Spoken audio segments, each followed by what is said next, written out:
Alright, welcome to probably the worst channel on YouTube. And this is a 1988, not 88, 1984 Nissan pickup, Nissan 720 King Cab pickup truck. Please excuse it being a little dirty. It just got fixed. It was on stands for like 8 months. Also, I apologize for the way I sound. My nose is all stopped up. I've got sinuses. But yeah, the truck's transmission blew up. I'll get more into that when I start talking about it. But it's in the process of being cleaned out. It's just nobody's had time. So while I'm up here at the front, we'll go ahead and say that, while we're talking about it on the outside, as you have probably noticed, this truck is lowered. And it's a very bad, what it's used for, it's terrible. It is a work truck. This truck wasn't always a work truck. And fun story, this is actually my dad's truck. He did not lower it. He bought it lowered. It was originally never bought as a work truck. It was bought just in case we ever needed a truck. And it just so happened that it ended up becoming a work truck.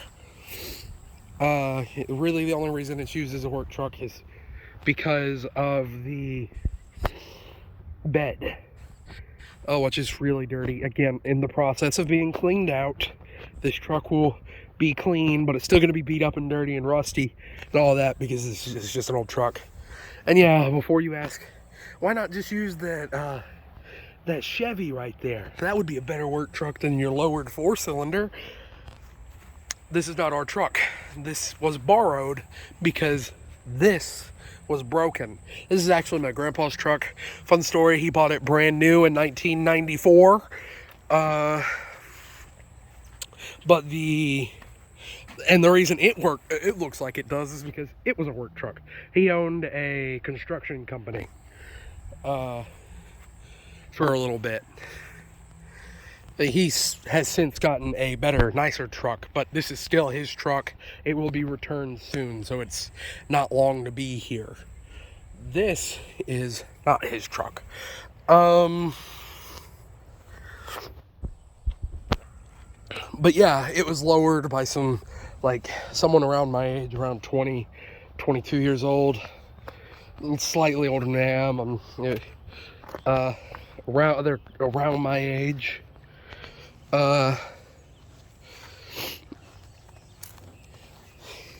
Since I'm just slightly older than me, they actually lowered it improperly.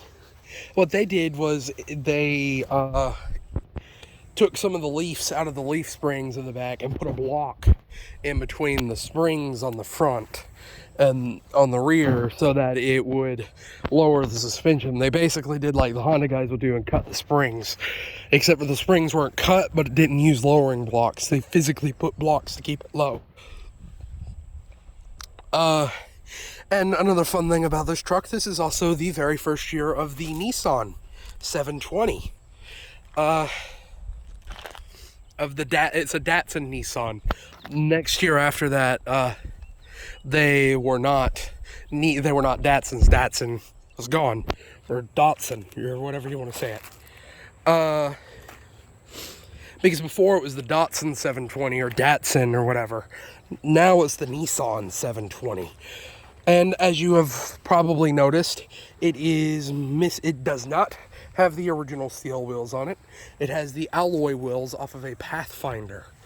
They fit, same bolt pattern, everything. That one's missing the hubcap because I was in the truck when that happened. It shot the hub bearing out going down the highway right before we got home. He just hasn't got any wheels.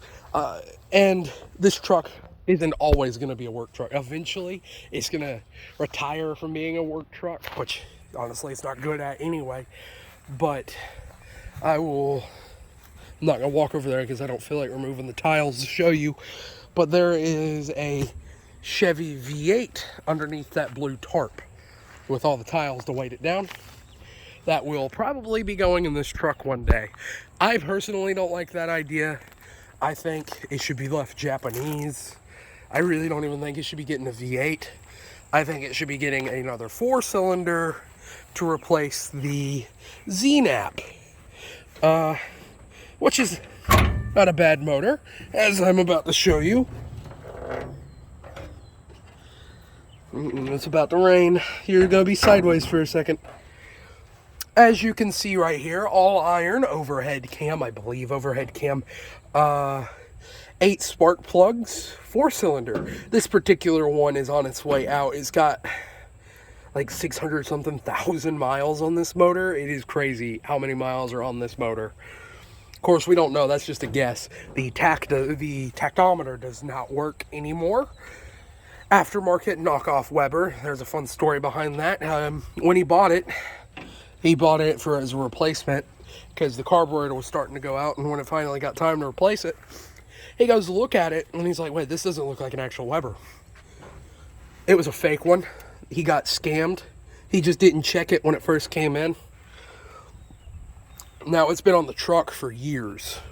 This truck he's owned it for like 6 or 7 years now. It replaced an old Mazda. And the transmission, the reason it was on jacks was the transmission. It got a hole punched in the pan or whatever, or something. I think it leaked all the oil. One of the seals went bad. All the oil leaked out of it, the gear oil, and it stalled, and the transmission grinded all the teeth out. So it didn't ruin the bell housing. Yeah, I think that's what happened. I think the oil got like drained out of it somehow. The bell housing was good though. So he got one, this particular truck being a 5-speed manual transmission. It still is a 5-speed manual transmission, but it no longer has truck gearing in it anymore. He was given a Nissan, or a 240Z transmission. 5-speed automatic, excellent transmission. And was going to swap it in, but the bell housings wouldn't line out, so he took apart the transmission and put in the gears from the 240 into the 720 transmission bell housing. I guess I should go over some of the specs of the motor. It is a rear-wheel drive truck. You could get a four-wheel drive, the four-wheel drive being a lot more rare. There was also, I believe, a Baja edition. I saw one in a junkyard a while ago, although I could be wrong about that. I'm sure somebody who knows more than I do will correct me if I am. 110 horsepower was the number, with 180 foot-pounds of torque. So fairly torquey for a 6-cylinder. It is I believe, 1.8 liter all-iron 4-cylinder with a single overhead cam, 2 valves per cylinder, and 8 spark plugs. The 8 spark plugs is like an emission thing, I'm pretty sure. That's what I heard. That's what I've been told. Obviously, no computers to control anything. That's what's holding up the hood. We're gonna move that. Obviously, no computers at all. And it starts up every time. This one has no exhaust. I bet he has the keys. That sucks. I'll get an exhaust clip of it later. It just sounds like a 4-cylinder with no exhaust on it, because that's what it is. There's nothing special done to the motor. It is a bone stock engine with 600,000 miles on it. It probably, realistically now, I don't know why I walked away from the motor, I'm sorry. It probably realistically doesn't make 110 horsepower anymore. It probably more makes like 70 or 80 horsepower. Because, you know, loss over time and clear things. The motor's on its way out. The crank does have some wiggle. It's not supposed to do that. That is a bad thing, a very bad thing. That means the motor's going to have to get changed here soon. But that just goes to show you, you take good care of a motor, or especially these Nissan Z engines, they're going to last forever. Anybody who owns these, honestly, these trucks are indestructible. Of course, it is well known that this is a part of what I call the holy trinity of Japanese trucks. You've got your Nissan, your Mazda, and your Toyota. Toyota being the best. And then comes Nissan, then comes Mazda. All three of them built on somewhat similar but different platforms. body-on-frame trucks with fully boxed in frames. Basically meaning instead of being open like a C, like this, or like a C, it's just a closed box with braces. These things are stupid, rigid, and durable. I guess I'll go ahead and move on into the truck. I didn't realize I'd already been talking about it for 10 minutes. I'm going to go ahead and gently close the hood. And yeah, it is very dirty on the inside. Again, it's in the process of being cleaned, just nobody's had time. As you can see, very fancy door panels. The peak of luxury, incredibly nice. Incredibly nice. And actually fairly rare steering wheel. Now, this wasn't the original steering wheel that came in this truck. This truck steering wheel right here came out of a junkyard. We have a local junkyard, or semi-local. We do have to travel a minute for it. And the steering wheel he has plans to rewrap it. But it's a fairly rare one. I forget the name of it. It's an aluminum alloy leather wrap steering wheel. And that same junkyard maybe still has the interior components that aren't in that bad shape that are going to get redropped into this transmission. As you can see, the previous owner, these weren't done by my dad. These were done by the previous owner. Very fun. Ruined the center console. The dash fell out. You've got a mountain of garbage, as you can see, again in the process of being cleaned out. The speedometer, it doesn't work. The fuel gauge does. The temperature gauge does. The lights work. Everything required to get it down the road works, but currently right now it's a rolling trash bin.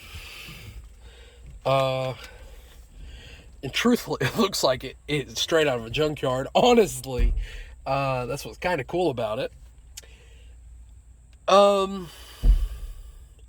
But yeah, other than it being super dirty, this is a really cool truck. Again, also in the process of being cleaned.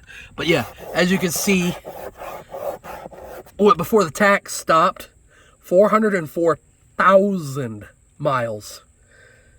Nearly 405,000 miles. And he says he's easily put 200 more thousand on it. Your fancy roll down windows. Very fancy. Very fancy. Fancy indeed. Exclusive limited edition. I bet. Pioneer radio, older than I am. Very nice door handle. And it was orange at one time. Somebody put a bad, as you can see, a very pretty orange. It doesn't show up as well in person, but as it does on the camera. It shows up better in person, obviously, but camera does okay picking it up. But a very pretty glossy orange. Of course, it's been overlaid and sprayed. He's got new badges and everything. Again, truck is in terrible shape. Absolutely horrid shape. But that's kind of cool. Well, before my phone explodes, I'm going to go ahead and say, if you made it this far into the video, thank you for watching. If you want to support the channel, the best way to do that is to like, comment, subscribe, share, and just spread the word of Trailer Park Supercars. Oh, crack in the windshield, whatever. Who cares? It's an old 80s truck that's lowered. Who cares? It's a Nissan.